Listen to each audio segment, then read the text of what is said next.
We're here talking to you from National Nutrition for Pregnant Women. We have a project we'd like to introduce to you. Our project is increasing nutrition for women, pregnant women who live in low-income communities.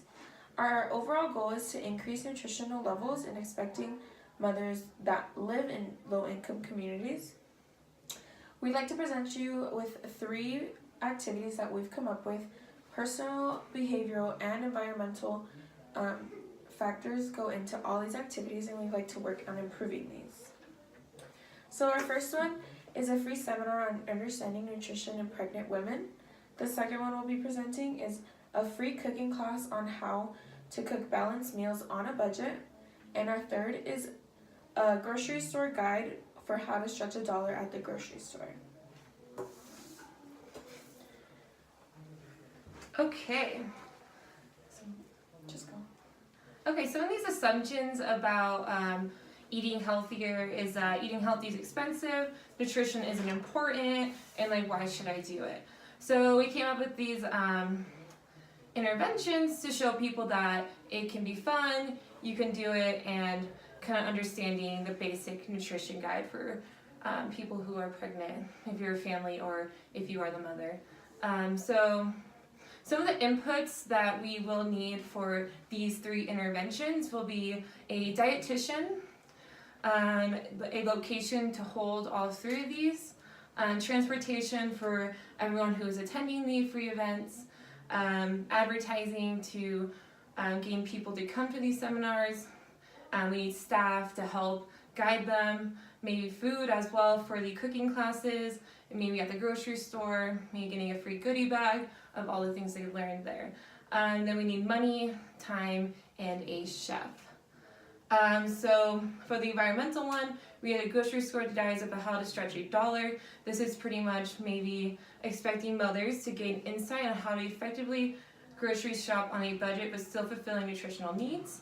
Some of the short-term goals with this intervention would be maybe start couponing, paying attention to what's on sale, budget-friendly stores, using food stamps, and money smarter.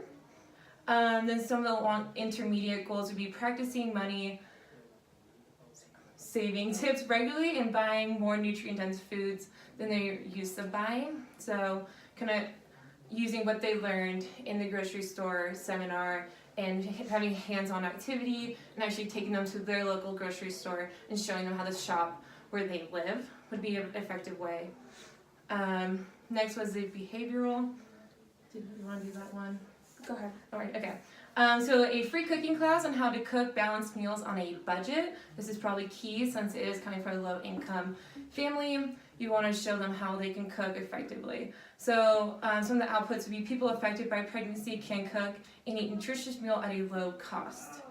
Some of the short-term goals would be maybe eating the meal that made in class, you take that home, and you use the grocery store tips to get that meal, buy that meal, then take it home and use the skills from that cooking class.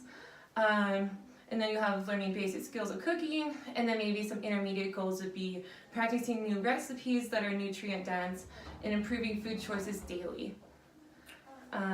So the last class we'd like to present is a seminar to understand nutrition in pregnant women. So this is more targeted towards the families of the pregnant women. So this one would be ideal if the spouses or partners in the relationship could attend as well, so they have that basic understanding as well. So the goal we'd like to reach with this is for those families to gain the information about basic nutritional needs in pregnant women, as they can be different to those who aren't pregnant. And some short-term goals would be immediately learning what the difference is between foods that are good to eat during pregnancy and foods that are not. Those that can be more nutrient dense than others, as well as learning what foods are essential to eat in pregnancy, vitamins that are needed more, and things that aren't really needed so much.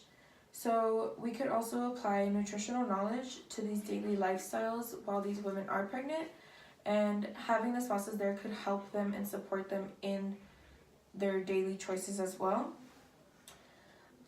Some external factors that might affect this would be a lack of transportation to get to these events. That's why we ask we have transportation available for those that do need it.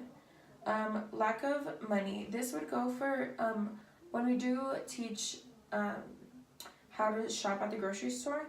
If they needed additional food stamps or how to use their food stamps would be beneficial. And a community influence. So it'd be beneficial if we had community events like this, so everyone in the community was able to learn on how to change these habits and input these in their daily lives. Yeah, and so overall in all these interventions, we hope that it can increase the nutritional levels in expecting mothers who do live in low income communities. So, and then for our and this would affect, so we're not, these external factors shouldn't affect them how they do. Pregnant women should get the nutrition that they need on a daily basis.